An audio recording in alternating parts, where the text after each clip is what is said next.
Buenas noches a todos y a todas. Esta es nuestra última reunión científica cultural del año y la hicimos en relación a la película El agente topo de Maite Alberdi. Muchos de ustedes la conocen. Ella hizo también otra película con el tema de la vejez, la 11, que ha sido premiada.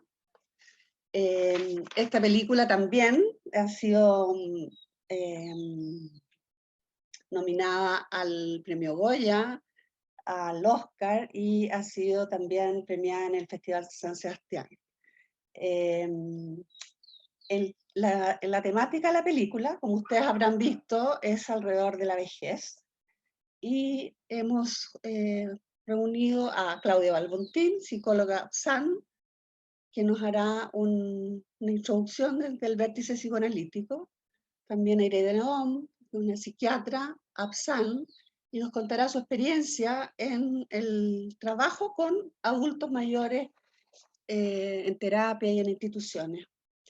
Y finalmente Maite nos contará en una conversación con Claudia y con Irene de su experiencia, y después abriremos para hacer un conversatorio entre todos quienes quieran conocer más y hacerles preguntas.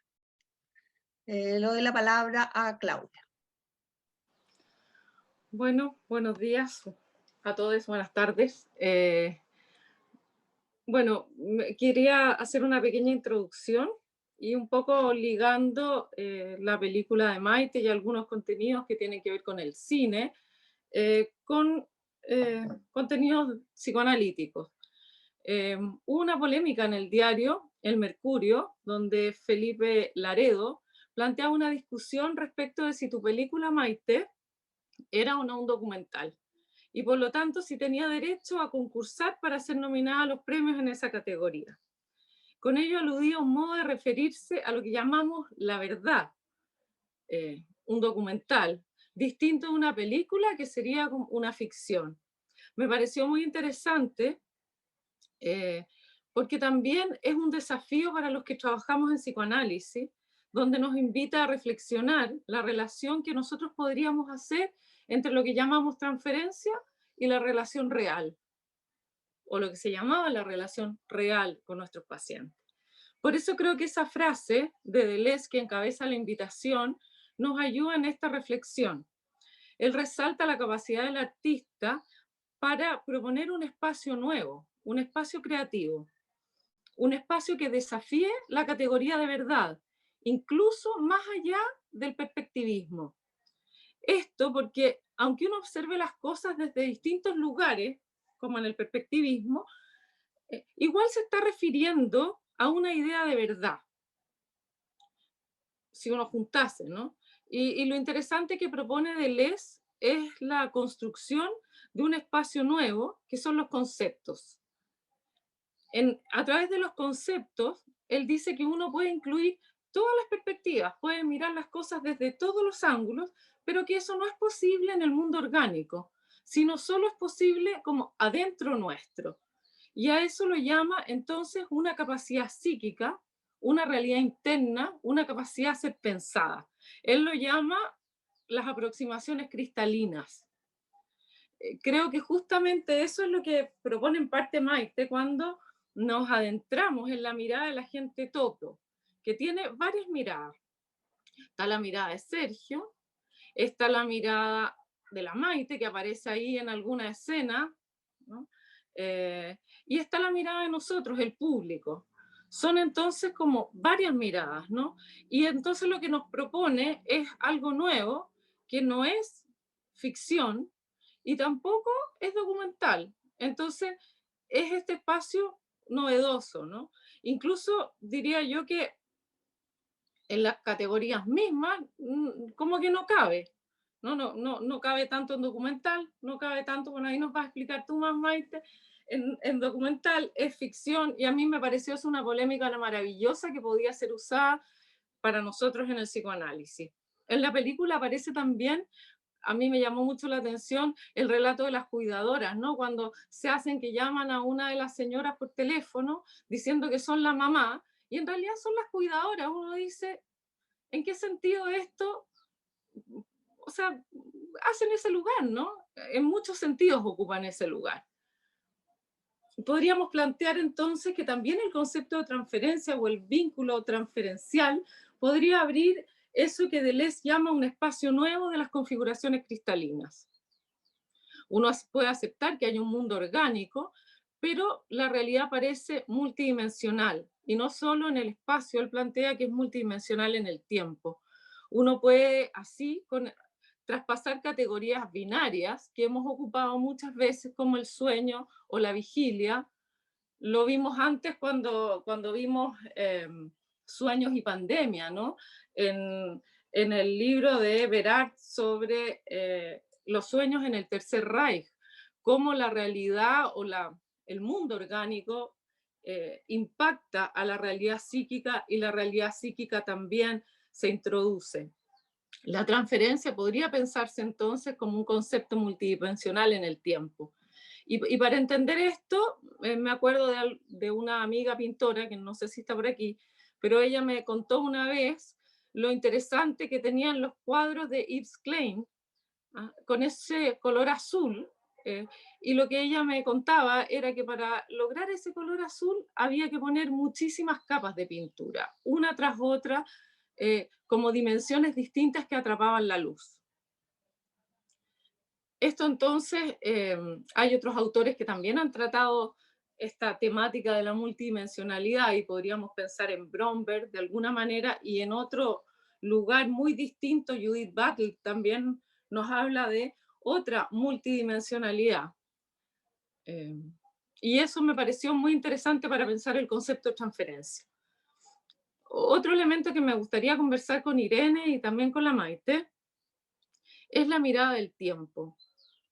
Y es como que cuando veía la película, a veces me hacía reír, otras veces me entristecía, pensaba cómo se trabaja el futuro cuando no se puede mirar el futuro o cuando lo que se ve del futuro es la muerte, algo demasiado cierto. Eh, Más bien cuando hay un límite tan claro que tiene que ver con el deterioro, que tiene que ver con la aproximación de la muerte. Y aparece esta temática en otras películas de la Maite, pienso en los niños, ¿no? Que los papás, o al menos eso recuerdo, como preocupados qué iba a pasar con estos niños cuando ellos fueran a morir, quién los iba a cuidar. O en la 11 cuando trae el tema de la enfermedad y la proximidad de la muerte, también aquí en El Agente Topo. Ahora, esta película pienso que a mí me hizo reflexionar en algo distinto también respecto de la vejez y del envejecer, y es cómo la mente comienza a irse. Aparecía varias veces relatado en las escenas. Eh, es como que se empezara a vivir desde una perspectiva cada vez menos orgánica y cada vez más psíquica. Eh, y me preguntaba si eso tenía que ver, por una parte, con una defensa por la cercanía a la muerte, o si también podía ser visto como una especie de retiro paulatino del mundo orgánico, como que nos fuéramos yendo de los vínculos, yendo del cuerpo, de la materia. Deleuze llama a esto el circuito del pensamiento-acción, como que nos empezásemos a ir del circuito del pensamiento y de la acción. En ese sentido, como si lo que propusiese el ir de la mente fuese como una desmaterialización progresiva. Esto me aparece relatado también con algunos personajes, porque produce cierta simpatía, al mismo tiempo que el dolor y la cercanía a la muerte produce cierta simpatía, como, como se van yendo de lo orgánico. En este sentido, pienso que el tiempo cobra un valor muy fundamental, como que la temporalidad perdiera su dimensión lineal y pudiésemos diferenciar lo que es el revivir del recordar. ¿Cómo se liga entonces la materia y la memoria? Algo que para nosotros los terapeutas y analistas es bastante familiar. La película de la Maite me pareció muy cautivadora en la posibilidad de introducirnos también en revivir una memoria muy chilena. Encon- Me hacía sentir el olor de la flor de la pluma, de repente una persona que estaba regando y casi se sentía el olor de la tierra en el verano, las camisas de dormir colgándose en los colgadores, la Virgen, no sé si era la Virgen del Carmen, eh, la oficina del detective, como el polvo, eh, varios objetos que de alguna manera acercan la experiencia. Bersón dice que los objetos nos chocan y nos constituyen en nuestra experiencia. A mí eso me parecía muy relatado en tu película, Maite. Eh, Benjamin habla del concepto de memoria involuntaria y para las que hayan leído En busca del tiempo perdido, Proust describe eso de manera muy bonita, cómo los objetos nos atrapan, nos chocan y también nos hacen.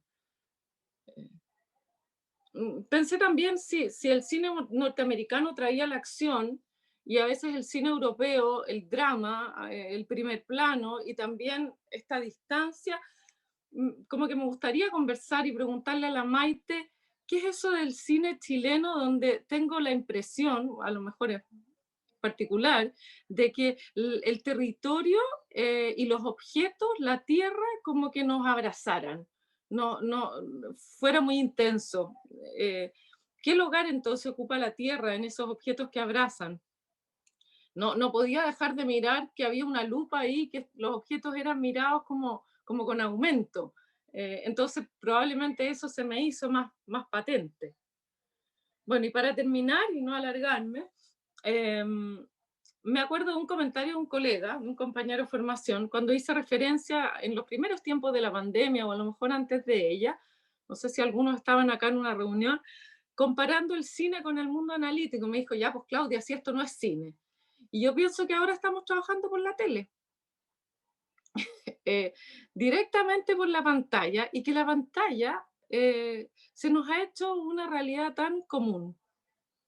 Entonces me hace preguntarme cuál es el vínculo que tenemos o qué dimensionalidad nueva iremos encontrando en la presencia y la ausencia que involucra estar aquí conectados por una pantalla, tan distinta de la presencia que trabajamos en los momentos en el espacio analítico.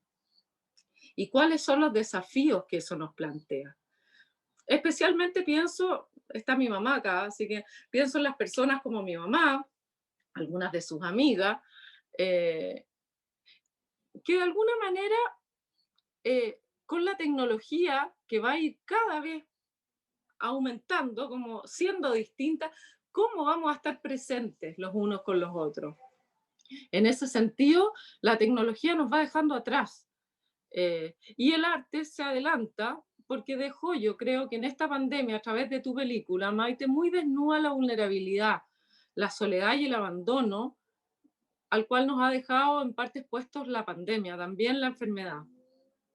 No solo pienso en los hogares de ancianos, sino que pienso en nuestros propios hogares y en nuestra comunidad, en el sentido del temor a enfermarnos y en el temor a morir. De hecho, todos estamos envejeciendo y es tan así que hemos pensado en una última reunión, decíamos que íbamos a aumentar la edad de la didactura de 70 a 75 años, porque si no, a poco andar, nos van a faltar analistas. Entonces, pienso que dejó al desnudo una realidad que es muy interesante que atender, que reflexionar. Así que agradezco mucho la película de Maite en ese sentido. Eso es mi comentario. Ahora vamos a escuchar a Irene Dom, que nos va a contar desde su experiencia en el trabajo con adultos mayores.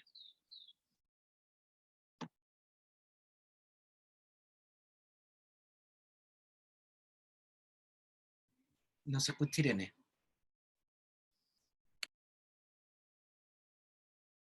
Tienes que abrir tu micrófono. Ahí sí, ya. Tenía apagado el micrófono. No, y le decía a Claudia que me pareció muy interesante toda la propuesta y que bueno que después podremos ahí como profundizar en todo lo que plantea. Yo voy a contar, o sea, yo escribí algo como desde otra perspectiva, bien distinta, así que va a ser quizás complementario. Bueno, primero que nada, quiero agradecer la invitación a participar en esta conversación sobre mi experiencia en el trabajo clínico con personas de la tercera edad, a propósito de la maravillosa e inspiradora película de Maite, recientemente estrenada. Maite ha puesto en primer plano un grupo humano que tiende a ser rechazado y olvidado. Es una película que a ratos nos hace reír y a ratos llorar, y que describe de un modo preciso y delicado lo que toca experimentar en esta etapa de la vida. Es sin duda una película que recomiendo ver. Frente a esta invitación, mi primera reacción fue pensarlo, ya que hace mucho tiempo que dejé de trabajar sistemáticamente con ancianos en un hogar. Pero al empezar a recordar tal significativa y enriquecedora experiencia, me entusiasmó la idea de aportar en visibilizar este grupo etario, y también como un homenaje a tantas personas que me confiaron su intimidad y experiencias de vida tal vez nunca antes relatadas, e intentar transmitir la importancia de otorgarles un espacio en nuestra sociedad. A pesar de ser una invitación a conversar, decidí escribir algo para ordenar las ideas y tener un punto de partida a esta conversación. No haré alusiones expresamente a la película porque pensé que podía como arruinar la experiencia de quienes no la han visto aún. Bueno, para poner algo de contexto, revisé algunas cifras que me parecen importantes. Por ejemplo, contarles que en 1960 la esperanza de vida al nacer en Chile era de 57 años. En 1990, el año en que yo empecé a trabajar en el hogar con ancianos, ya era de 73. Y hoy día se calcula en 82 años para las mujeres y 77 para los hombres. Por otro lado, según el Instituto Nacional de Estadística, las proyecciones realizadas sobre la base del censo del año 2017 son que el número de personas de 65 años y más para el año 2035 será en Chile de cerca de 4 millones de personas, lo que equivaldrá al 18,9% del total de la población. Para entonces también se prevé que seremos el país más envejecido de la región. Otro hecho relevante es que en Chile los adultos mayores están jugando un papel cada vez más importante en el mercado laboral, ya que muchos, por diversas razones, están aún trabajando y buscando distintas formas de conseguir mayores recursos económicos. En el año 2019 se registró que cerca de 600.000 personas ocupadas eran adultos mayores, y de ese total, 250.000 tenían 70 años y más. Un triste récord que ostentamos es que dentro de Chile es el grupo etario, me refiero a los mayores de 65 años, que tienen la mayor tasa de suicidio, incluso mayor que el grupo entre 17 y 25, y es una tasa 5 veces mayor que el promedio de la población. La depresión es una enfermedad frecuente en esta etapa, por razones que conversaremos, pero que a mi modo de ver se podría prevenir. En Chile aún estamos bastante en deuda con este grupo. El Servicio Nacional para el Adulto Mayor fue creado recién el año 2002, y bajo su alero se han desarrollado programas como el apoyo domiciliario, el programa Buen Trato, que busca prevenir el maltrato a las personas mayores, el de turismo social, enfocado a aquellos que residen en establecimientos de larga estadía y centros diurnos. La promoción de actividades para ellos y su valoración en la sociedad, como ven, son algo muy reciente, asumido por las municipalidades. Pongo como otro ejemplo de lo atrasados que estamos el hecho de que recién este año se aprobó una rebaja del 50% en el costo para ellos del pasaje a la locomoción colectiva. Rebaja insuficiente, pero es algo, medida que en otros países existe hace más de 30 años. Sin duda es una buena noticia, ya que favorece la movilidad e integración familiar y social. La mayor longevidad y las mejores condiciones de salud física y mental en que se llega a esta etapa han aumentado mucho el tamaño de este grupo y propone entonces un desafío para su atención y mejoría en las condiciones y calidad de vida. El envejecimiento de los seres humanos es un proceso natural, fisiológico y dinámico que se desarrolla con el tiempo. De acuerdo con las afirmaciones de la mayoría de los biólogos, comienza en la cuarta década de la vida y conduce a la muerte. el proceso de envejecimiento humano es complejo e individual y se produce tanto en la esfera biológica como psicológica y social.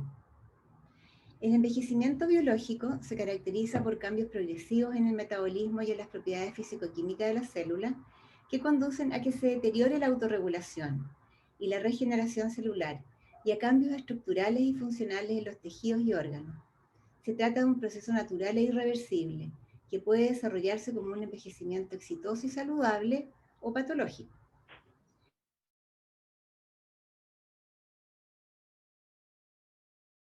La importancia de mantenerse activo durante esta etapa de la vida radica no en revertir el proceso, sino en enlentecerlo para conseguir la mejor calidad de vida posible y preservar la autonomía para las actividades de la vida diaria. Los cambios biológicos que se producen con la edad en el cuerpo humano van afectando el estado de ánimo y la actitud hacia el medio ambiente, afectan la condición física y la actividad social, y van determinando cambios en el lugar que ocupan los ancianos tanto en la familia como en la sociedad. Con el avance de la edad, aumentan las dificultades de adaptación a la nueva situación. Se producen cambios adversos en la esfera cognitiva e intelectual. El proceso de percepción involuciona, se reducen las sensaciones percibidas, así como la información recibida, y se modifican los procesos de pensamiento. Esto va influyendo en las relaciones interpersonales, ya que las fallas perceptivas y de memoria los hacen desconfiados y entran en conflicto con sus cercanos y cuidadores. Y para familiares y cuidadores, una buena comunicación requiere un esfuerzo y dedicación mayor, lo que no siempre se da. El envejecimiento social se refiere al rol social de una persona mayor y está condicionado culturalmente. Puede cambiar a medida que cambian las costumbres. En culturas orientales, por ejemplo, como China o Japón, los ancianos son respetados y venerados, algo que incorporan en la infancia. El envejecimiento social también se refiere a la forma en que un ser humano percibe el proceso de envejecimiento y cómo lo ve la sociedad. Debido a que el envejecimiento humano es individual, el comienzo de la vejez es difícil de determinar. Por lo tanto, para definir su inicio, se recurre a la llamada, entre comillas, edad de calendario. Pero tampoco hay una definición universal para el umbral de la vejez. En la literatura, varios investigadores se refieren a este problema. La OMS adoptó como umbral la edad de 60 años. Sin embargo, las Naciones Unidas decidieron que la vejez comienza a los 65. Este tipo de discrepancias no son menores, pues inciden en las políticas públicas hacia este grupo etario. El envejecimiento psíquico se refiere a la conciencia humana y su adaptabilidad al proceso de envejecimiento. El tipo de persona en la que nos convertiremos en la vejez está determinada por la calidad y estilo de vida anterior. La aceptación de la vejez contribuye a la sensación de felicidad y satisfacción en la vida. Su carencia, por el contrario, lleva a la sensación de soledad y sufrimiento. Bromley distingue 5 actitudes más comunes para la adaptación a la vejez que me parece son claramente observables. Primero, la actitud constructiva, que se caracteriza por la aceptación de la vejez, la integración interna de todos los aspectos de la identidad y la interacción armoniosa con los demás. La segunda es la actitud de dependencia, que se caracteriza por el predominio de la pasividad y por lo tanto de la dependencia. Luego tenemos la postura defensiva, que es la que describe a aquellos ancianos que se niegan a aceptar ayuda de otros, aunque la necesiten. Son personas cerradas en sí mismas y perciben la vejez de forma pesimista. Luego está la actitud de hostilidad hacia el mundo. Estas observan a aquellos ancianos que se tornan agresivos, desconfiados e insatisfechos con el contacto con otros, aislándose así socialmente. Y para finalizar, la actitud de hostilidad hacia ellos mismos, que se refiere a aquellos que son autocríticos, no confían en que son capaces y afectan así sus propias vidas. Durante mi formación como médico y luego como psiquiatra, fue muy escasa la información que recibí sobre esta etapa de la vida desde el punto de vista psicológico. Siempre se limitaba al estudio de las demencias. Solo recuerdo haber estudiado a Erikson, un psicólogo alemán radicado en Estados Unidos y discípulo de Freud, que planteó una teoría del desarrollo desde el punto de vista psicosocial. Cada etapa de la teoría del desarrollo de Erikson se basa en las etapas anteriores, y a su vez la superación de las tareas de esa etapa allana el camino para la siguiente. En cada etapa, Erikson cree que las personas experimentan un conflicto que sirve como un punto de inflexión en el desarrollo. Si las personas afrontan con éxito este conflicto, emergen del escenario con fortalezas psicológicas que les serán de gran utilidad por el resto de sus vidas. Si no logran lidiar de manera efectiva con estos conflictos, es posible que no desarrollen las habilidades esenciales y necesarias para un fuerte sentido de sí mismo. En su teoría, para esta última etapa de la vida, propone el conflicto entre integridad versus desesperación o desesperanza. Desde la crisis de la edad media de la vida, hay un aumento de la autorreflexión y la vida interior. La tarea se centra entonces en reflexionar sobre la propia vida. Las personas recuerdan los acontecimientos de sus vidas y determinan su satisfacción con la vida que vivieron o arrepentimiento por las cosas que hicieron o no hicieron. Según este autor, los adultos mayores necesitan mirar hacia atrás en la vida y sentir una sensación de plenitud. El éxito en esta etapa conduce a sentimientos de sabiduría, mientras que el fracaso resulta en arrepentimiento y desesperanza. La teoría no detalla exactamente qué tipo de experiencias son las necesarias en cada etapa para resolver con éxito los conflictos y pasar a la siguiente, pero proporciona un marco amplio desde el cual ver el desarrollo a lo largo de la vida, enfatizando la naturaleza social del ser humano y la importante influencia que las relaciones sociales tienen en el desarrollo. Vale la pena recordar que Freud en 1905 dijo que, comillas, en la medida en que las personas se acercan a la cincuentena o la sobrepasan, suelen carecer de la plasticidad de los procesos anímicos de la que depende la terapia. El material que debería reelaborarse prolongaría indefiniblemente el tratamiento. Cierre de comillas. Si bien es cierto, se requiere un grado de deterioro cognitivo leve, la terapia psicoanalítica o el psicoanálisis pueden ayudar mucho en los temas específicos de esta etapa, como la elaboración de los duelos que se van acumulando, de las heridas narcisísticas que se producen con el deterioro físico y mental, también en la integración de la personalidad y en la reconstrucción de la propia historia interna, de tal manera que los últimos años puedan tener el lugar que les corresponde en el recorrido de la vida. La resignificación y el reencuentro con aspectos valorados de sí mismo también tienen una importancia central. Podemos también promover la continuidad de la actividad sexual, tan importante en el bienestar subjetivo, derrumbando el mito de la pérdida del interés o de capacidad en esta etapa de la vida. Podemos ayudar en la resolución del conflicto entre paralizar el tiempo en la fantasía, con la ilusión de mantener a raya la muerte, y la plena conciencia de la naturaleza transitoria y finita de la vida para aprovecharla y disfrutarla. Se puede envejecer de forma pasiva poniendo uno al lado del otro los diferentes periodos de la vida sin vincularlos entre sí, creando así la ilusión de un tiempo sin fin. O podemos envejecer de forma activa integrando las diferentes fases de nuestras vidas en una narración histórica coherente con sentido y así evitar la vergüenza, el aislamiento y la depresión. Un envejecimiento, entre comillas, exitoso es finalmente un proceso individual y particular. Se puede llegar más o menos preparado, pero sin duda la mala preparación se puede abordar y reparar. Pero un sano envejecer, lamentablemente, no solo depende de procesos de elaboración internos. Por muy analizada que esté una persona, las condiciones socioeconómicas y de valoración social y familiar son determinantes también. La falta de apoyo frente al desvalimiento puede desencadenar una depresión hasta en la persona más equilibrada. Es triste ver cómo la sociedad moderna tiende a promover la juventud, la eficiencia y la productividad. Viejo se ha convertido en sinónimo de inútil, feo, antiguo, estorbo o incapaz. Por lo tanto, a menudo es difícil que las personas mayores se sientan orgullosas, personalmente realizadas o se mantengan activas y con el derecho a retomar la iniciativa sobre su jubilación más tardíamente, acelerándose así el proceso de envejecimiento psicosocial que se manifiesta como depresión, apatía e indiferencia al medio ambiente. Las sociedades más desarrolladas intentan crear las condiciones para la continuidad de una vida plena, promoviendo la pertenencia a redes de relaciones, proporcionando apoyo social, favoreciendo la continuidad de la realización de intereses, pasiones o hobbies.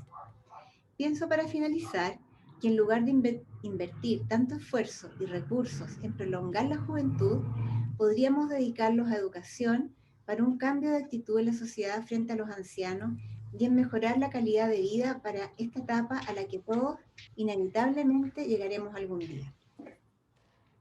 Ya, eso. Gracias, Irene. Ahora dejamos a Maite, a Irene y a Claudia que vayan comentando los distintos puntos. Maite, ¿te gustaría contarnos un poco algunas de las preguntas que aparecieron? Gracias por esa introducción y por ese texto, Claudia. Es que cada tema es un universo, entonces dime tú por cuál empezamos.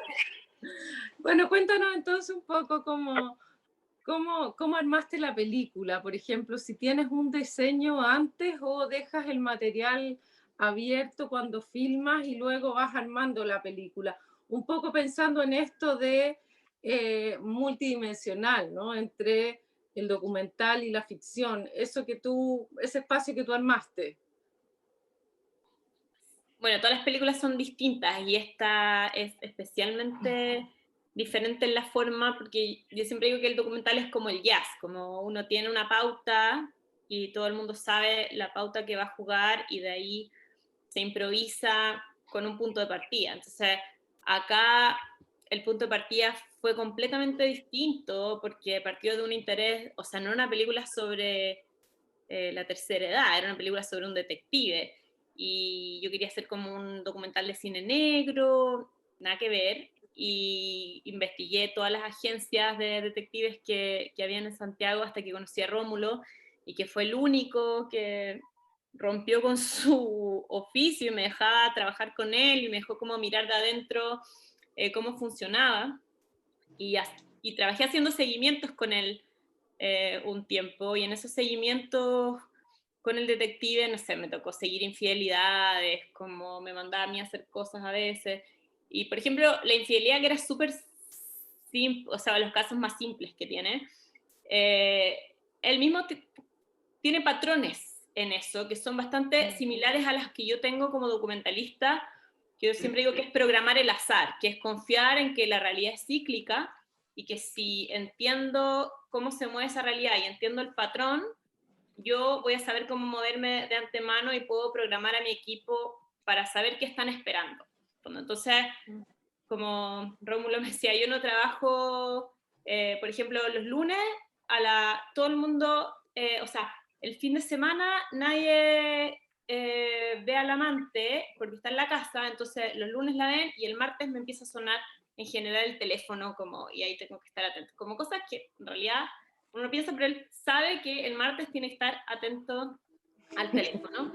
Y como siguiendo gente con él, sentí que su oficio era bastante similar al mío, porque a veces estábamos 4 horas, o me acuerdo de haber estado un día como de 11 de la mañana a 5 de la tarde en un café, como esperando que en la oficina de, por decir, al Loto, como en Providencia, tenía que salir un tipo que necesitaba sacar una foto y seguirlo.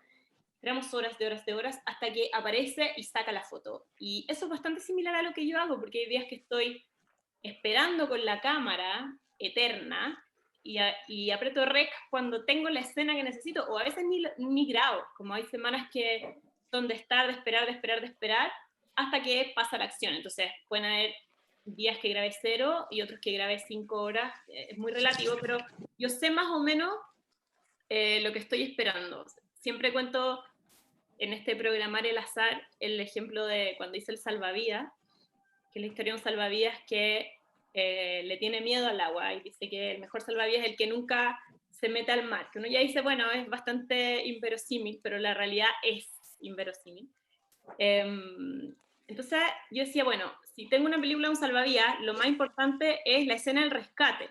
No puedo no tener el momento en que él se ve enfrentado bajo presión a la acción. Pero bueno, les debe pasar a ustedes como terapeutas igual, como una cosa es lo que las personas dicen y otra cosa es como en qué momento corroboro la teoría en una situación bajo presión. A mí me pasaba eso con Salvavidas. Él decía, que el mejor salvavidas es el que nunca se mete al agua porque previene. Bueno, pues yo decía, ¿qué pasa cuando efectivamente tiene a alguien ahogándose al frente?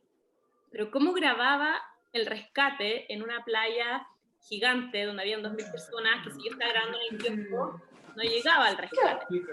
Entonces me leí todas las estadísticas de los marinos, y en las estadísticas de los marinos en el TAO decía que en los últimos 10 años todos los rescates y las muertes habían sido entre las 5 y las 6 de la tarde en el mismo punto.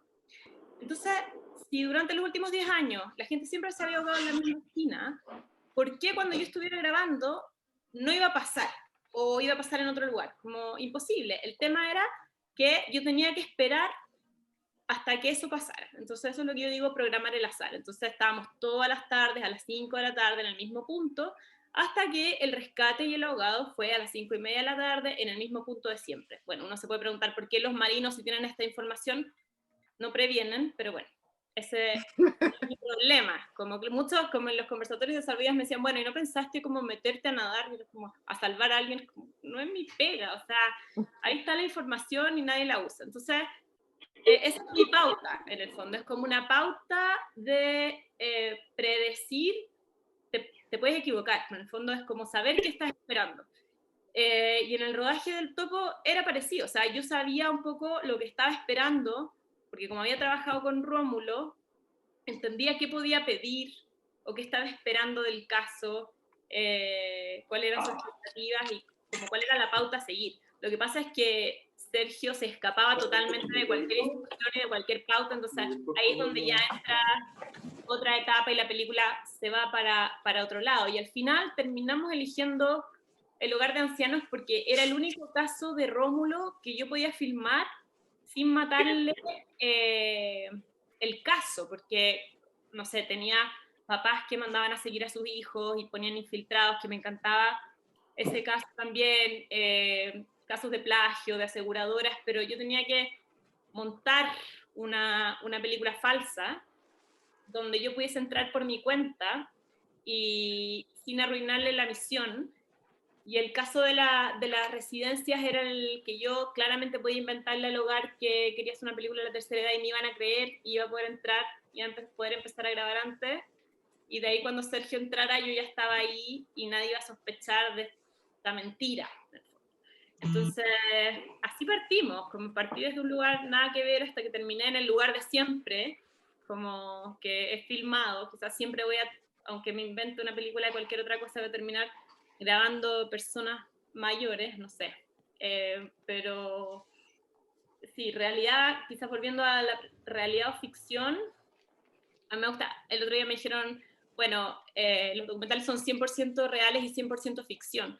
Creo que, si me preguntan, sí, los personajes son reales, todo lo que está pasando es real, ellos efectivamente vivieron esa experiencia, pero está contada desde un punto de vista que es el de Sergio y el mío, por supuesto, y desde esa mirada con punto de vista hay una construcción, y es una ficción, y volviendo a las aproximaciones cristalinas, como lo que te puede pasar con un paciente similar, tú estás viendo como te están contando una realidad desde una perspectiva y no sé cómo lo hacen para analizar todas las otras perspectivas. O sea, yo entré a grabar con mi mirada sobre ese lugar y se podrían hacer 100 películas distintas si entran 100 directores distintos, porque todos van a contarlas de otra forma y van a poner el énfasis en distintos elementos.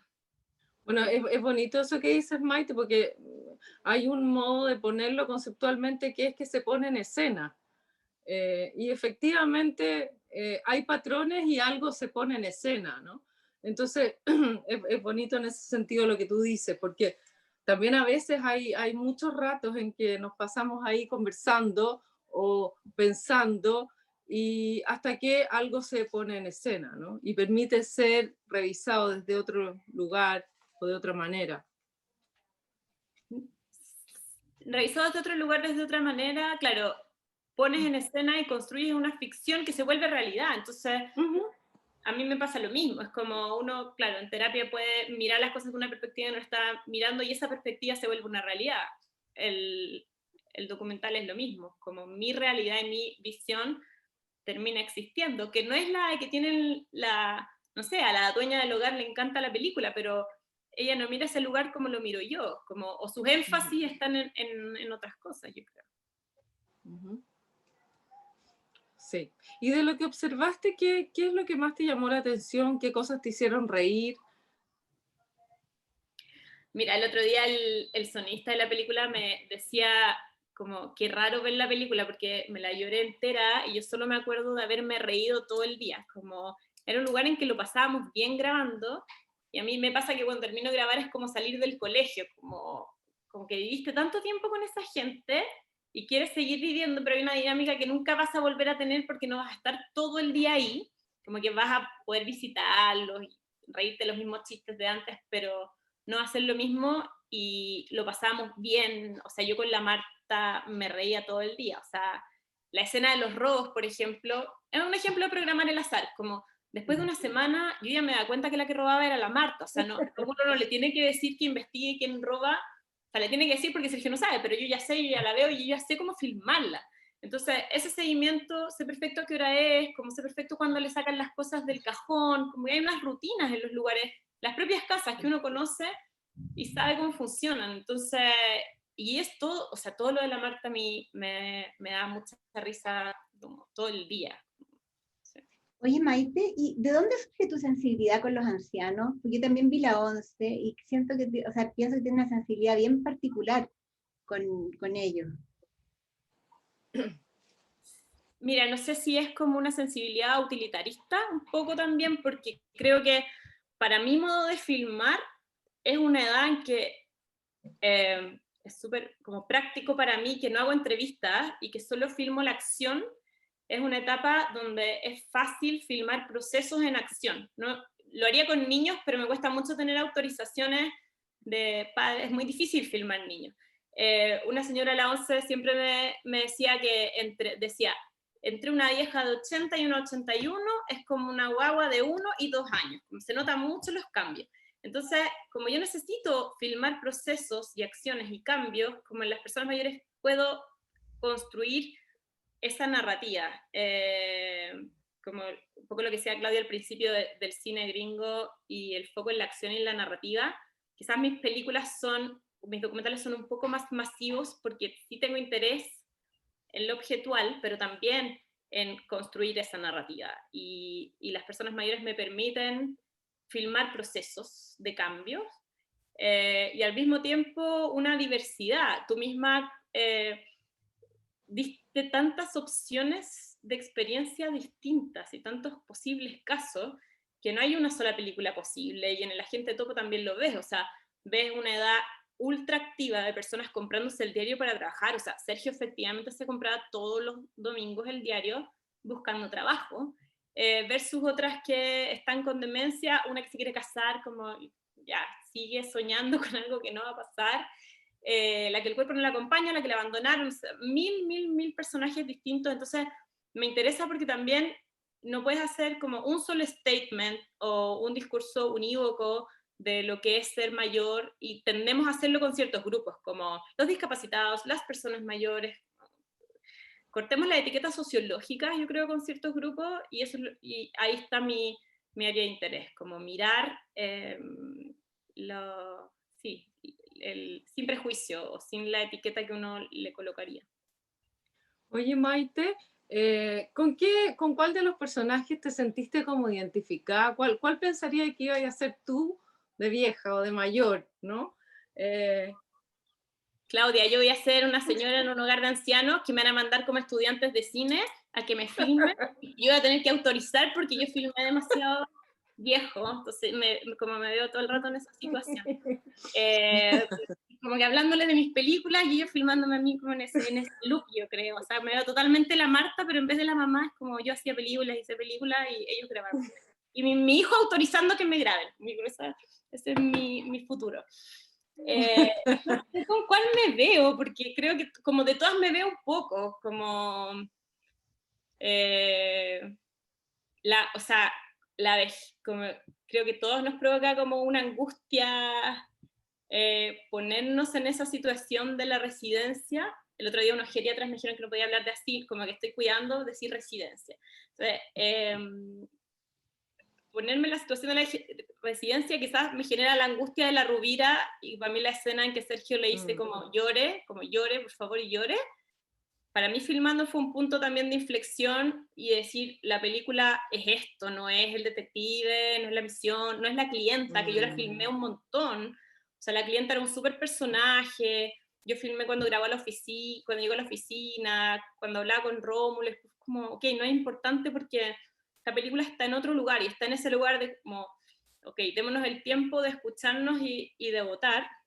Entonces como me identifico con, quizás con esa desesperación, con, no sé, ojalá sea como la Marta, o sea, la Marta es la que mejor lo pasa al final, como la que está con la demencia más galopante, pero es la que menos sufre en el cotidiano, yo creo que es como ideal. Les decían las pollitos en fuga en el hogar a la Marta con la Zoila, por tanto, su rollo todo el día era ver cómo se escapaban, cómo se escapaban, cómo se escapaban, cómo se escapaban a un no lugar, como es bonita la Marta porque la reja simboliza lo que le está pasando todo en ese aislamiento y en ese encierro, y ella quiere ir a otro lugar que no existe, los otros quieren ir a un lugar de sociabilidad y de familia muy claro, el de ella es como otro tiempo que se escapa y no termina en la comisaría realmente en la noche porque no tiene a dónde ir, entonces no sé, eso es tremendo.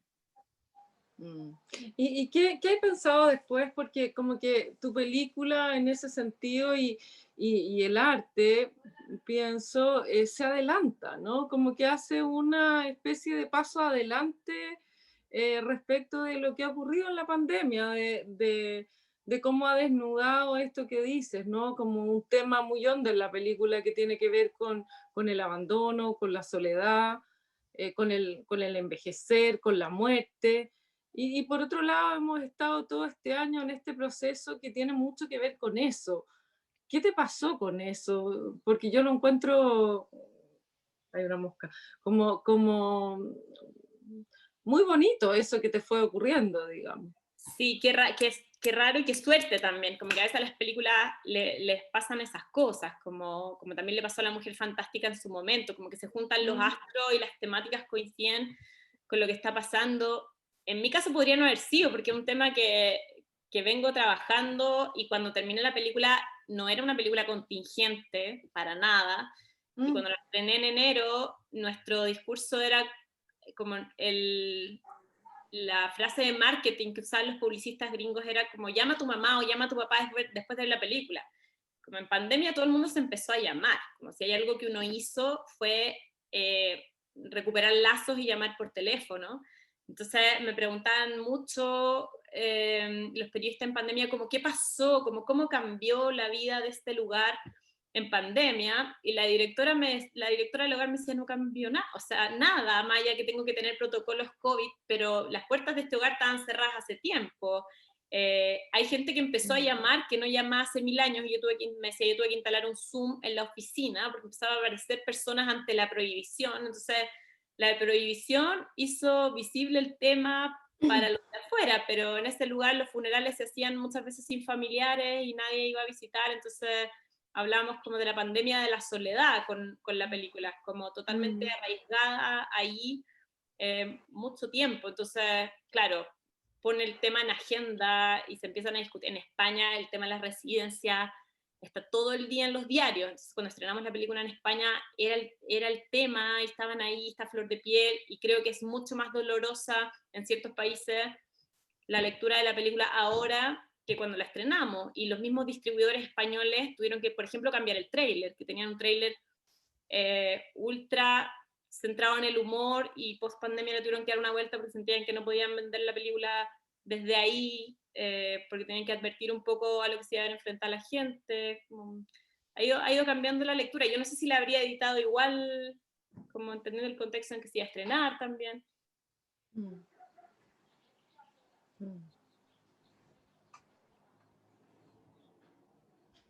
¿Y cómo se vivía? A mí yo me quedé un poco intrigada con el tema de cómo se vive la marginación, ¿no? La soledad y por otro lado la culpa, ¿no?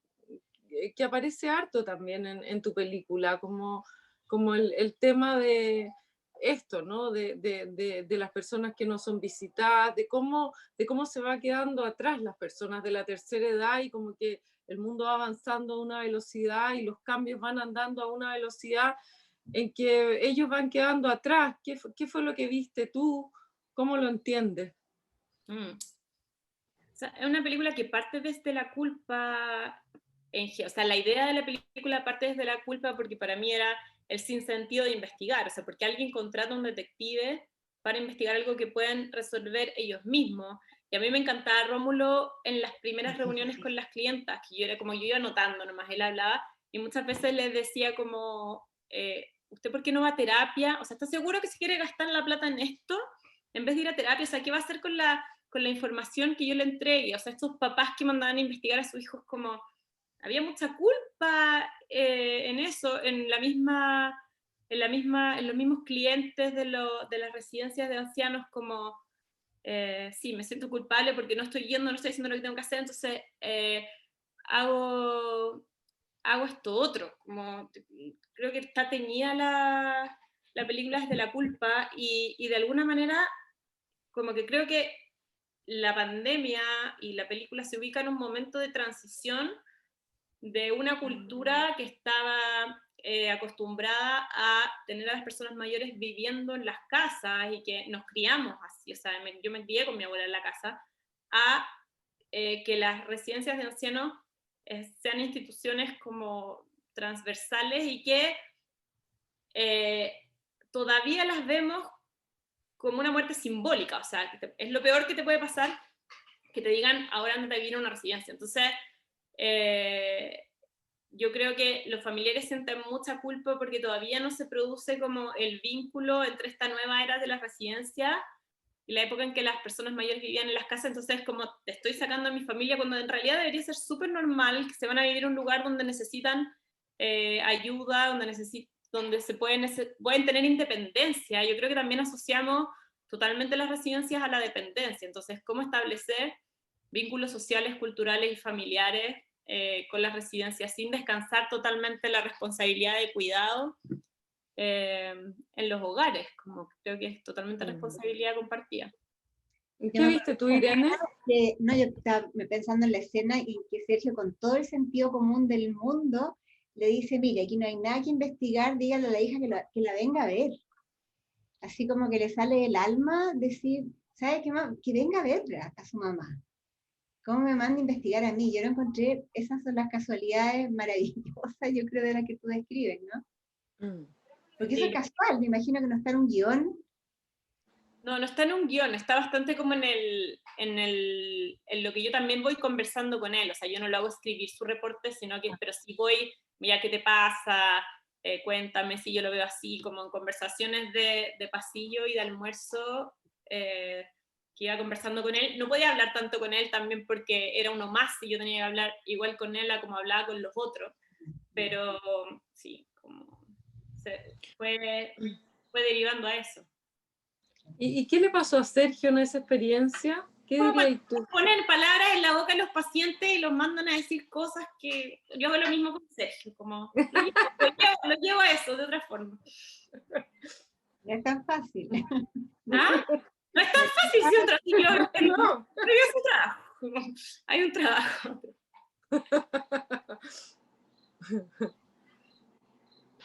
Bueno, ¿Cómo fue tu relación con Sergio? Perdón. Mi relación con Sergio fue... era difícil también porque yo no podía, tuve que hacer algo con Sergio que nunca me había pasado con otros personajes, que era que yo no podía nunca, cuando él llegó y en el primer entrenamiento en la oficina, darle ningún tipo de instrucción a ninguno de los dos, porque si él se acostumbraba a mi instrucción, la iba a estar esperando al interior del hogar, entonces ahí se nos iba toda la mentira al carajo, y iban a saber que nos conocíamos. Entonces traté siempre de tener una relación con él cordial y que íbamos conversando lo que iba pasando, pero nunca fue menos una relación de director-personaje que en otras películas, que puedo ir pidiéndoles más directamente las cosas. Acá estaba como Rómulo, en el fondo Rómulo, yo le podía pedir cosas y a través de ahí llegar, y si no eran conversaciones muy de de pasillo, pero tenemos una súper buena relación, o sea, nos queremos mucho, y también era, o sea, en la película, ya es muy infidencias, pero claro, todos me dicen, la hija o mi equipo me dice, uy, se ve encantador, y es como que es mañoso también, o sea, una persona de 83 años que la mandan a vivir a un hogar y ha vivido toda la vida solo, como al día uno se quería ir, y como empezó a llamar a medio mundo que lo fueron a buscar, que él no quería renunciar, que no se quería quedar. Yo no podía filmar ese día todo esto porque se supone que no lo conocía tanto, entonces no me podía meter. Llamó a Rómulo, llamó a la hija, y él cuenta en una entrevista en Mercurio, y lo dice siempre, como que el momento en que la dueña del hogar le dijo como tú te vas a convertir en un anciano más, le dio fobia, y como que dice que fue una clase de gimnasia, porque él iba al gimnasio municipal, entonces hacía ejercicios como cualquiera, entonces decía como que veía a las viejitas como levantar el dedo y bajar el dedo, y como dijo, no, como yo en 3 meses voy a terminar así, me voy, como no me quedo, y lo tuvieron que convencer todos los hijos, Rómulo, pero yo en otras circunstancias como directora habría entrado a convencerlo yo, pero no podía, entonces es distinta la relación, es como más, para él es como que vivimos la misma experiencia y me comparte la experiencia, de hecho distingue poco la experiencia de la película, soy como la compañerita de colegio que vivimos juntos algo, un poco eso.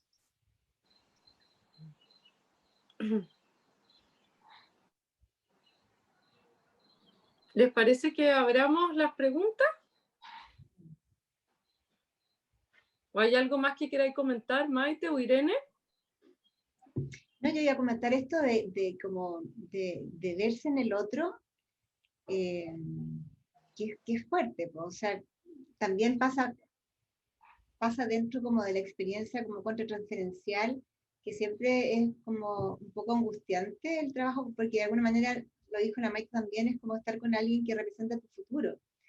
Y pasaba mucho cuando alguien ingresaba al hogar, a pesar de que yo soy muy hincha de los hogares, sobre todo hogares que son como, no solamente donde hay una cama, sino donde se hacen actividades de rehabilitación y gimnasia y se promueve el vínculo entre ellos mismos, que había como que se proyectaba todo en los otros y había un rechazo absoluto por el resto de las personas. O sea, hablaban de hecho los mismos ancianos de, no, este viejo, no sé qué, este viejo está sordo, y ellos también estaban súper sordos. Un rechazo terrible al otro, que en el fondo eres tú mismo. Eres tú mismo. Increíble eso. Sí. A mí me pasa harto con Sergio eso, que hablaba a los otros como si fueran 30 años mayores. Bueno, muy raro. Claro, y son pares, o están en la misma. O más joven. Claro, algunos de estos más jóvenes, sí.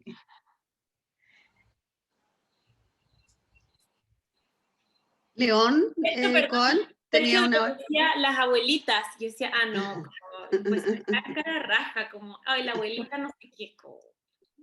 Oye, a propósito, yo encuentro que igual en la película se le nota así como un cierto nivel de irritación a él, así como una impaciencia, una irritación enorme. Simpático. Sí. Igual da un poquito ganas de reír, pero también un poco de llorar, ¿no? Eso como mezclado. Yo creo que, o sea, cuando yo la veo con público pasa eso todo, que el viaje emocional es bien claro, como están todo el rato las dos emociones a flor de piel. Parece que León quería hacer una pregunta. Sí. Sí. En primer lugar, felicitaciones a Maite por un trabajo muy sensible y también muy dedicado, porque como ella misma lo ha dicho, ha implicado mucho trabajo, mucha observación, ¿cierto? La verdad que es una directora topo. Sí. Sí. En segundo lugar, en lo personal, creo que es una película en la cual para mí lo central es lo conmovedor de los vínculos, ¿no? Y el humor que hay en esos vínculos. Eso es como lo central para mí. Tal es así que pasa a tener una connotación como más sustantiva que lo que ocurre fuera de ahí, como lo dijo muy bien Irene, en el sentido de que la actitud de los familiares, el contratar como a alguien que puede investigar lo que pasa al interior de ese mundo, aparece como una cosa incluso como enloquecida y un poco distorsionada, mucho más, como dice Sergio, que lo que está ocurriendo dentro, en el mundo de la relación entre ellos. Es, es algo muy conmovedor, uno lo va siguiendo y va siguiendo las escenas, digamos, que hay entre ellos. Y la verdad es que es bien especial porque uno de repente va como navegando entre algo que parece ser un documental y parece ser más bien como una observación, por así decirlo, voyerística, como que de algún lugar hay alguien con una cámara escondida que está como grabando la experiencia que están teniendo estas personas. Yo también quiero decir, como Irene, que muestra lo que ha cambiado el ambiente en los hogares, que son lugares como en ese mismo hogar, donde hay mucho cariño, cuidado, higiene, limpieza, organización, preocupación por los vínculos entre los ancianos, a diferencia de esas cosas que uno veía hace 40, 50 años atrás, que era algo como muy, muy triste, digamos. Eso también es como bien interesante. Felicitaciones, Maite. Gracias, León. Muchas gracias. Qué importante lo que dices, como la experiencia del vínculo y el humor, porque creo que hay algo que a mí también me pasa con Sergio, que cuando, no sé, él le contaba a la hija y le decía, la Marta y la Zoila son muy amigas mías, como que se transformaron en mis amigas, y decía, me hacen reír, como es una frase vacía, o a mí me pasan los guiones, no sé, probablemente les pasa a ustedes también, que es tan difícil verbalizar el vínculo, está como en la acción de la experiencia. La Marta y la Zoila terminan siendo sus amigas reales, o sea, como él hasta el día de hoy las llama, y hay algo en ese que lo hacían finalmente solo pasarlo bien, como que él disfrutaba estar ahí porque se reía con ella, y cuando le está contando a Rómulo sobre que es la Marta la que roba, para mí ahí pasa un detalle muy chiquitito que Sergio le dice, sí, ella roba, pero es muy difícil enojarse con ella. Y Rómulo por su parte le dice, es una rata, encontramos a la ladrona. Como, claro, desde fuera es la que roba, como la que se llama como la ladrona, es la que comete el delito, ya, ok, como es la del problema.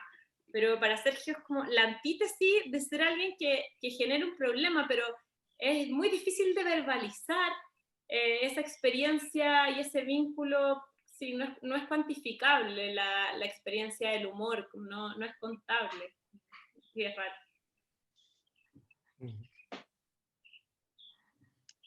¿Alguien más quiere hacer alguna pregunta, algún comentario?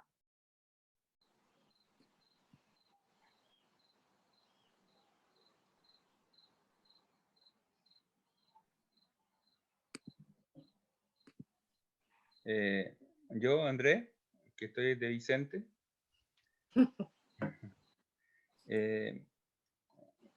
a mí me pasó con probablemente como de este año de haber estado como en un lugar como más directivo dentro de nuestra institución. Estoy pensando como en la idea como de hogar, ¿no? Que quería contarle a la Maite que nosotros tenemos un WhatsApp colectivo que podríamos decir que es como, sobre todo en la época de pandemia, que es como nuestro propio hogar, ¿eh? Y es un grupo de personas que se conoce al menos hace 30 años o más, ¿eh? En distintos momentos. Entonces, a propósito del comentario de Claudia de la necesidad de tener analistas de formación y correr la edad, es como que también nosotros, para nosotros también es muy difícil pensarnos a nosotros como un grupo viejo o que vamos a envejecer. A pesar que de entrada todos sabemos eso, pero no queremos pensar en eso. Y también en los WhatsApp, como nos conocemos todos, los comentarios que cada uno de nosotros hacemos se nos hacen repetitivos. O sea, lo que estoy pensando es como como lo que planteaba Irene Dom, ¿no? De en qué momento parte la vejez. Y cómo inevitablemente gran parte del grupo también podemos estar entrando en eso y a la vez no queremos pensar en eso. Podemos pensar en la vejez de nuestros pacientes, en la vejez de las películas que ve Maite, en la vejez de nuestros familiares, pero pensarnos a nosotros como viejos y el destino que tenemos es una gran dificultad también. Eso quería comentar. Sí, o sea, a mí me ayuda mucho la repetición para el montaje, como con las señoras de la 11, me pasaba que repetían siempre lo mismo todo el tiempo, pero realmente lo mismo, entonces ya la tercera 11 uno decía como, te lo he escuchado 3 veces los 3 últimos meses, y ellas tenían una norma que era como ser amigas para ellas, era como reírse, como si nunca hubiesen escuchado el chiste, y sin nunca decirle a la otra, ya me lo contaste. O sea, era un delirio, porque te estaban riendo exactamente igual, pero para mí era maravilloso, porque en la 11 no hay ninguna escena que sea del mismo tiempo, o sea, una señora dice, hay una escena que hablan de la homosexualidad y yo la uso mucho, porque mi abuela dice, ay, fue una película de 2 lesbianas, y otra dice, ay, qué horror, no sé qué, y la otra dice, ay, qué terrible cómo han salido del closet. Y todo ese diálogo que parece una unidad en un momento, una habla el 2010, la otra contesta el 2013, la otra contesta el 2008, y al menos diálogos, porque como siempre repiten lo mismo, en realidad yo podía agarrar de cualquier momento las conversaciones, está todo el tiempo editado así, y lo aprendí haciendo esa película, y algo que uso mucho y agradezco, pero también quizás me ha pasado que yo creo que en los grupos uno adquiere ciertos roles de repetición también, como más allá, o sea, lo pensé con el grupo de WhatsApp, como que uno adquiere posturas, que bueno, que son más radicales también, para llevarle la contra, o sea, uno se pone más radical para llevarle la contra al otro, y al mismo tiempo, como hay un rol que uno tiene que cumplir, y ese rol, la vamos a súper claro, más allá de la vejez también se basaba como en la repetición de ciertas posturas, y como volver a decir, como para marcar puntos, quizás. Nada, para todos, ¿vieron al final Dick Johnson y usted, la película de Netflix, André?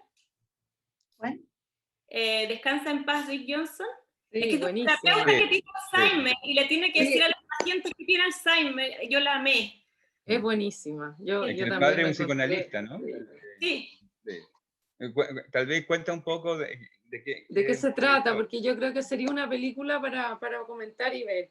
Totalmente. Está en Netflix, se llama, está en español me parece, Descansa en paz Dick Johnson.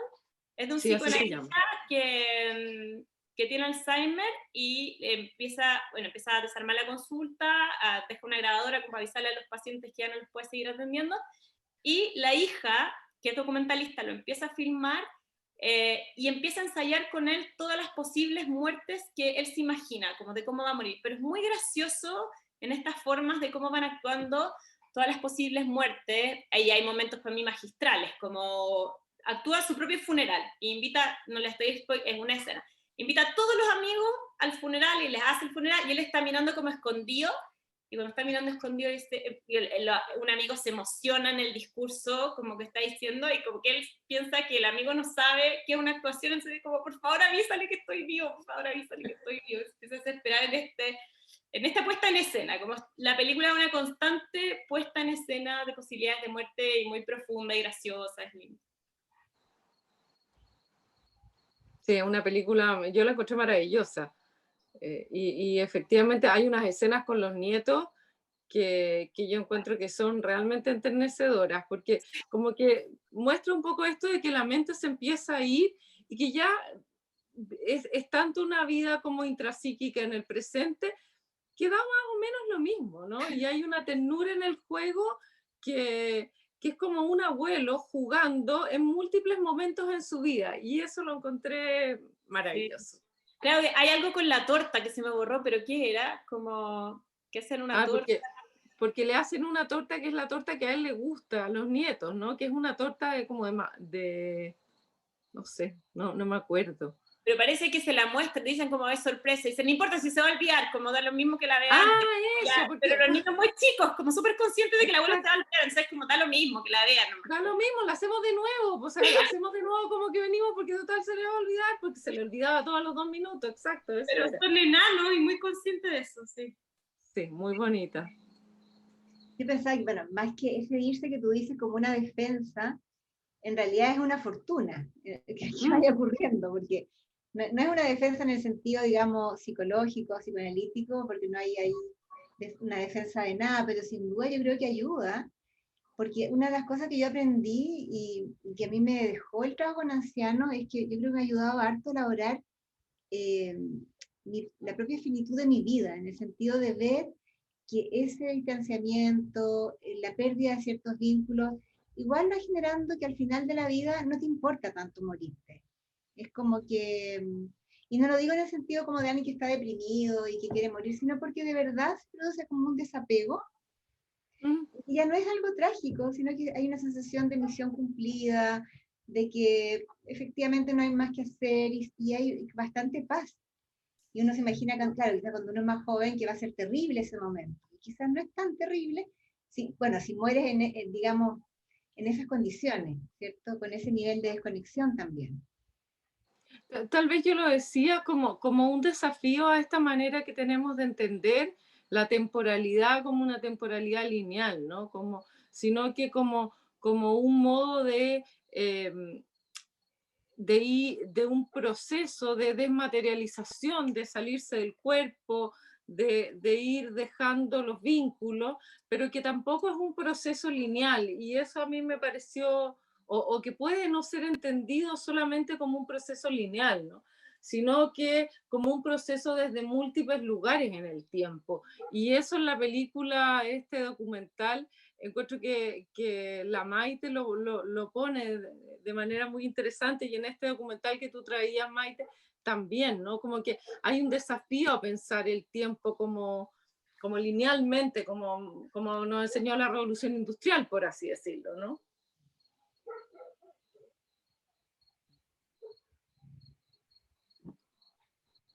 ¿Alguien más quiere participar?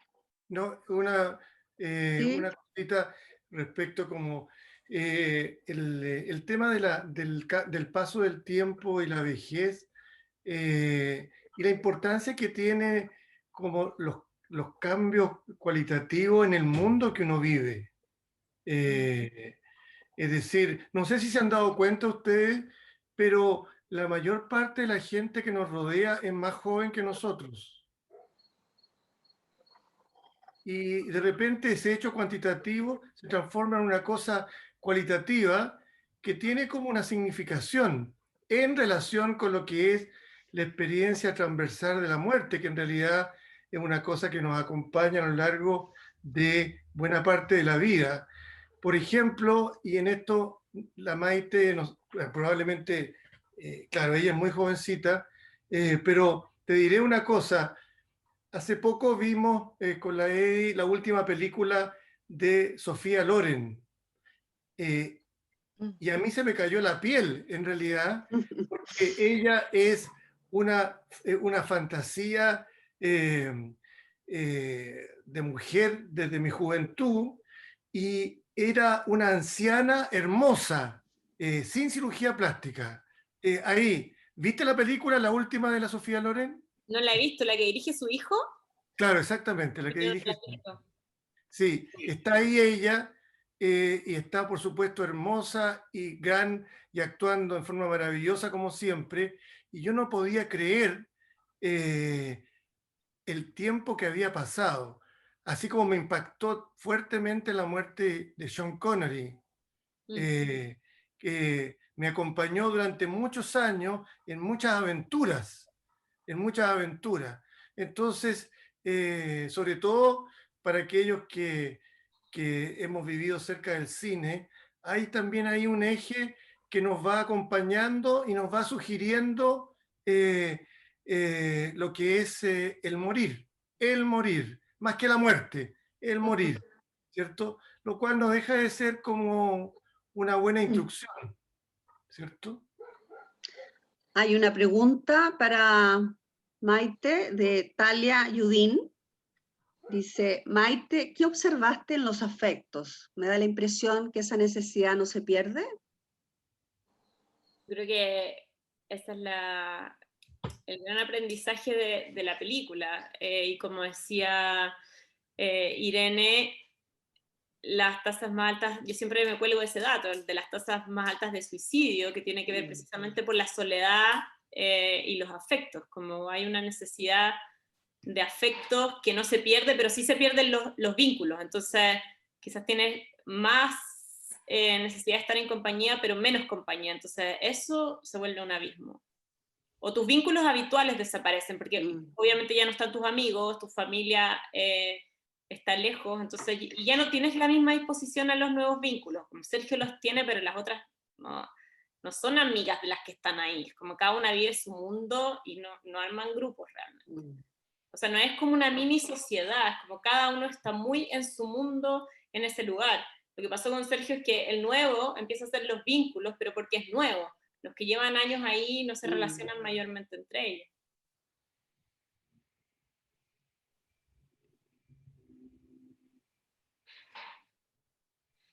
Yo te quería hacer una pregunta. A mí me llama la atención, y en tu película aparece también, el trato a los ancianos en general en esta residencia, que es como si fuesen niños, si fuesen tontos, como una cosa de poco digna, la encuentro yo, ¿no? Como que hay una cosa cultural muy fuerte de mirarlos como si fuesen unas guaguas. Es cierto que hay una regresión, ¿no? Pero a mí personalmente eso me violenta, me llama mucho la atención. ¿Cómo lo ves tú? Yo creo que me pasa que esa construcción cultural yo la veo a la dependencia. O sea, me pasaba lo mismo filmando los niños, que yo veía en ese colegio situaciones aberrantes de infantilización de personas de 50 años que no se comportaban como niños, y era lo mismo. La necesidad física de otros nos lleva culturalmente a infantilizar.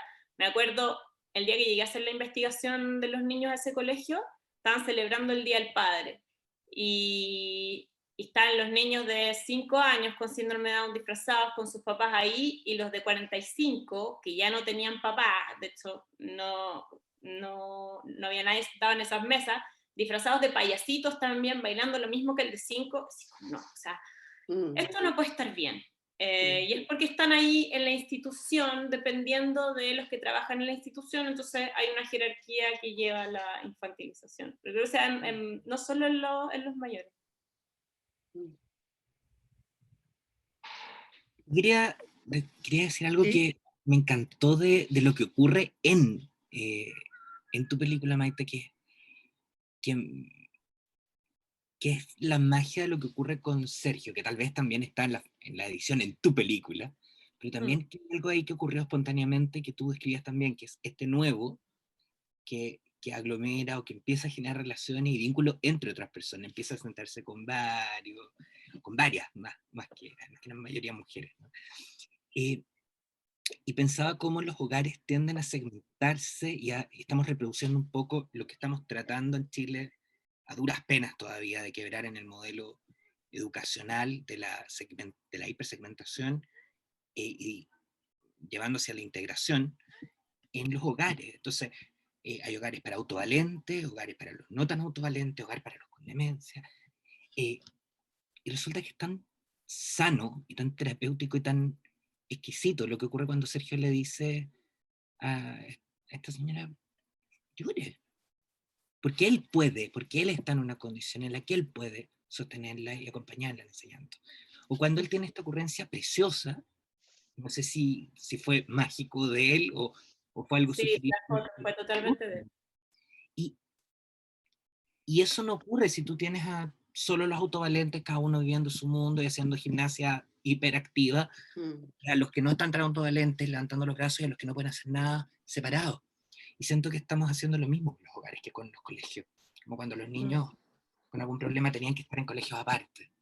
Y cuando los ves integrados, como debería ser el mundo, ¿no? Donde estamos todos mezclados con distintas condiciones, con distintas formas de ser, ocurren cosas mágicas, porque la vida es mágica si estamos mezclados. Medio tonto tal vez lo que digo, pero me encantó ver eso en tu película, con esa aparición de Sergio que es anómala, digamos, ¿cierto? Estaban metiendo a alguien que normalmente no ha sabido un hogar, que tiene vínculos todavía con la familia, que los ve, que está en otro caso. No sé qué te parece. Sí, totalmente, estoy de acuerdo contigo. Como que se enriquece la experiencia en la diferencia, y él mismo se sorprende. O sea, él mismo hasta el día de hoy está sorprendido de haberse hecho amigo de la Marta, y cuando él llora en su cumpleaños, yo también me puse a llorar en ese momento en que decíamos como la loquita, y está cantando Perales y se acuerda de la letra y lo mira con un amor que no, es real lo que le está pasando, y uno no se lo esperaba desde el prejuicio también, de ella está desconectada y ella no va a tener nueva experiencia, y como que y ella está repitiendo lo de la mamá, pero entra la experiencia por otro lado y por alguien que se da el tiempo y la toca y se da el tiempo de escucharla y se da el tiempo de compartir. Estoy de acuerdo contigo y vuelvo a la experiencia con los síndrome Down también, que yo al elegir, me costó mucho como elegir qué tipo de institución filmar, porque también estaban los casos de las personas con síndrome Down que ocupaban el cupo en el curso, como en los colegios que permitían un cupo de integración. Y vi hartos casos y me pasaba que sí, era bueno para los otros, pero yo tengo la duda de cuán bueno era para ellos a cierta edad en que al final nunca iban a tener a la polola, en que sí, tenían las clases especiales y extra currículum y que es importante para el resto, pero me pasaba en la escuela especial que había mucha normalidad en la diversidad, donde estaba la Rita, que lo único que quería era que le regalaran una Barbie para el cumpleaños y le hacían bullying porque es cabra chica. Estaba el que quería trabajar y mandaba a los otros y los trataba pésimo. Estaba la que se quería casar, y cada uno tiene su rol en esa diversidad, y que me parece importante como que existe esa escuela especial con esa diversidad y no escuelas especiales solo para tipo Rita, que son las que no podrían ir al otro colegio. Yo creo que ellos se nutren mucho en esa experiencia. El mismo problema de la residencia de ancianos, no se establece puentes entre esa institución y la sociedad, como cómo los mantenemos vinculados a los otros entornos. Como para mí esos son los desafíos, como necesitamos esas instituciones, pero cuáles son los puentes que vamos a establecer. Y que en la once de alguna manera ocurría entre las amigas, porque cuando, en el fondo, las que se siguen riendo de las que más repiten el chiste, pero hacen este convenio de seguir riéndose de la que más repite y la que menos se acuerda, y porque están todas juntas en eso. Pero Sí, humano. sí. Pero sí, quizá yo no la definiría como diversidad, pero sí.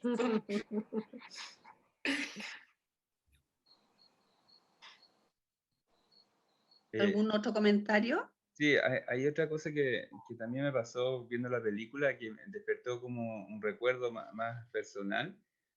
Por circunstancias de la vida me tocó a mí vivir toda la época universitaria con mi abuelo, que es distinto cuando uno tiene una casa y recibe a los abuelos la última etapa de su vida, que eso ocurre con cierta frecuencia. En ese momento ellos eran mayores, tenían su casa, y más bien así como esa gente topo, fui a vivir con ellos. ¿Ah? Y entonces, para mí fue muy duro al principio, y en realidad todo el tiempo, ¿ya? Ser muy joven, viviendo con gente muy vieja, viendo cómo se iban apagando. Pero también ahora en el recuerdo hacia atrás, estoy pensando en toda la experiencia de fragmentación social de cuando están como la idea de institucionalizar a uno, que puede verse en un hogar, pero también puede verse como la ruptura de la integración de las distintas generaciones, ¿ah? Y todo lo que uno se pierde en el aprendizaje. ¿Ah? Entonces, por ejemplo, en mi recuerdo estaba que yo le preguntaba por una camisa a mi abuela, y ella, por ejemplo, me decía, esa de color palo rosa. Y eso nunca lo había escuchado en mi vida. ¿Ya? Y así, había muchas palabras. ¿Ah? Esto está hecho una chimuchina. ¿Ah? Cosas que yo no escuchaba, y probablemente ellos tampoco escuchaban las palabras que yo usaba. ¿Ah? Y me parece como que esa es como la gran pérdida, ¿no? De no poder estar en contacto con otras generaciones, con otras formas de almorzar. Almorzaban a las 12, claro, porque a las 6 de la mañana ya estaban despiertos. ¿Ah? Costumbres, recuerdos, descripciones. ¿Ah? Yo recuerdo a mi abuela diciendo, paseándose por Santiago, me decía que tú no eras amigo de todo el mundo, pero te topabas con cualquier persona en Santiago y sabía más de quién era y dónde vivía. Eran muy pocos habitantes. ¿Ah? Y yo pienso que eso también es como una lección de la película La Maite, de que nos mete en ese mundo, pero también nos da la posibilidad de volver a tomar contacto con esa gente que por alguna razón tenemos poca posibilidad de vivir con ellos.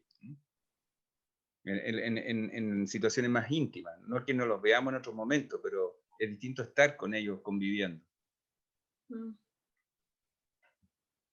Me han comentado mucho igual lo chocante que es para los niños la película, como porque no están acostumbrados a ver tantos viejos ahora como en la calle, en la vida, en la familia, y como las preguntas así sobre la vejez y la presencia de la vejez en el entorno, yo no me había dado cuenta, porque en realidad como están en mi imaginario, pero y a todos nos tocó relacionarnos directamente, pero ahora ya no está tan arraigado para nada.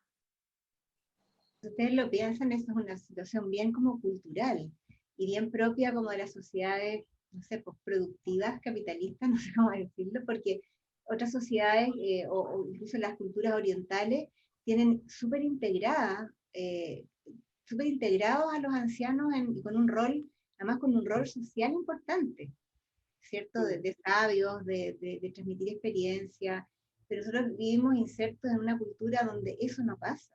Irene, te quería comentar algo a partir de eso, sí. Que cuando te escuché, como que también uno tiene el prejuicio con la cultura oriental, como que creo que está, como que ahora es más transversal como la sociedad capitalista te ha llevado a aislar. Yo estoy haciendo un proyecto en Japón, que llevamos harto tiempo investigando, de una cárcel de mujeres, que se terminó transformando en asilo anciano, porque todas las mujeres, o sea, son puras mujeres mayores de 80 que están en la cárcel, y que empezaron a delinquir porque se querían ir a la cárcel porque estaban muy solas en sus casas. Entonces veis las cámaras de seguridad en los supermercados, está la viejita como que busca la cámara, y como toda la investigación es así, como van a robar como especialmente para que las lleven presa, y en los interrogatorios, como todo el material es como dicen, bueno, es que en realidad está tan sola en mi casa que acá llego, y el guardia en la mañana me pregunta cómo estoy, converso con las amigas al almuerzo, que estoy sola, y como estoy sola, y nadie me va a ver. Entonces, sí, como que hay una idea de adoración, ¿no? De respeto, pero en la práctica están igual de solos. Puede ser, ¿eh? Sí. O sea, yo sé que lo que pasa es que ha habido un cambio global, general, en la forma de relacionarlos y de qué se valora hoy día en el mundo, ¿no? Oye, me acordé, perdón, me acordé del pobre ministro que fue tan vapuleado cuando decía que la gente mayor iba a hacer las filas en el consultorio para sentirse acompañados, ¿no? O sea, claro, se ve desde lo político como una aberración, pero también hay esta otra cosa que también es cierta, o sea, esta doble verdad, ¿no? Sí. Sí.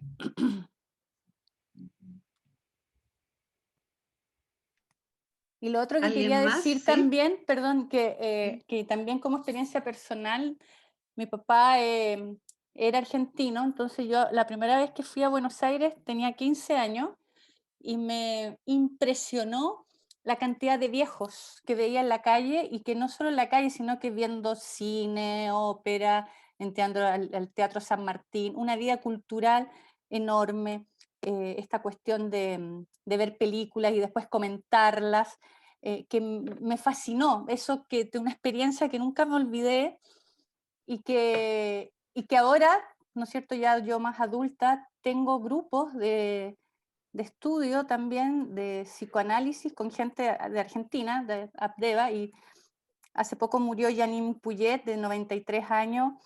Tengo mis compañeras que tienen 80 en una maestría, gente que tenía 72, 75 años.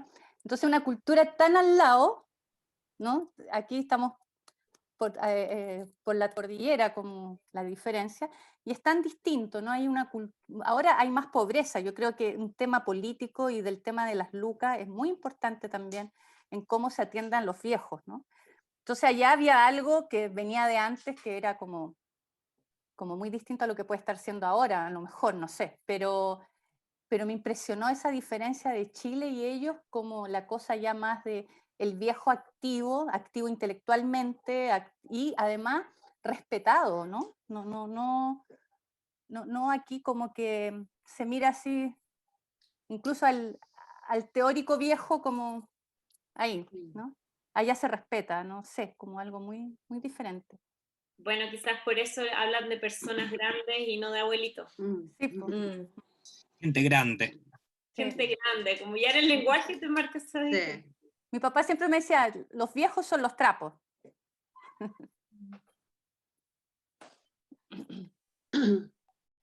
Bien, ¿algo más? ¿No? Daríamos por terminada nuestra reunión de hoy. Gracias por la Bueno, invitación. gracias Maite. Gracias a ti. Gracias a la Claudia, a la Irene, especialmente a Maite, por lo interesante de esta conversación, que podamos compartir su proceso creativo y su experiencia. Muchas gracias. Gracias. Y nos Muchas veremos gracias, en Maite. marzo.